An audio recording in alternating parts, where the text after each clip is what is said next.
Magandang araw sa inyo mga kutsikoys at kutsikays kong nasa Sagittarius signs. Ito na inyong very quick reading para sa month of September ng inyong financial aspect. So tingnan natin dito mga kutsikoys at kutsikays kong Sagittarius signs kung ano nga ba yung tutugma at hindi tutugma sa inyo in this month of September.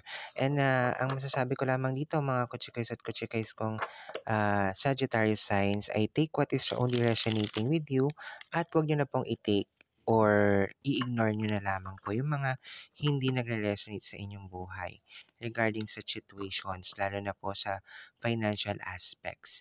So, tingnan natin dito mga Sagittarius signs kung ano nga ba ang meron sa inyo, no? Okay, regarding sa finances mo mga kutsikoys at kutsikays kong Sagittarius signs, ito ng iyong reading. Meron ka ditong 10 of Wands, meron kang 5 of Wands at 7 of Cups.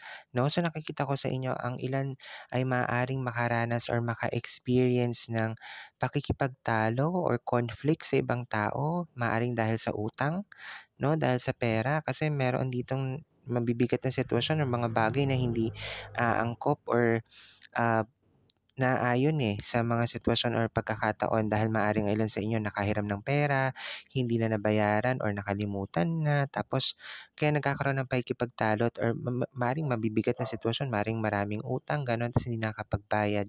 At ang ilan naman sa inyo din, mga Sagittarius signs ay maaari ring makaranas ng mga iba't ibang oportunidad na darating in terms of finances, no?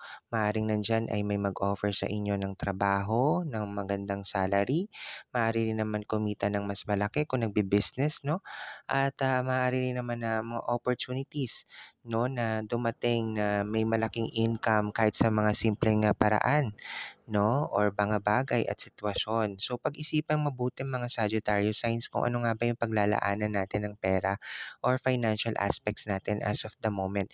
Kasi maraming sa inyo or ilan sa inyo ay talagang makakuha ng magandang oportunidad at ang ilan talaga sa inyo ay maring nakikipag-away or may pakikipagtalo or conflict sa ibang tao because of the things na nangyari, maring sa utang, no, financially.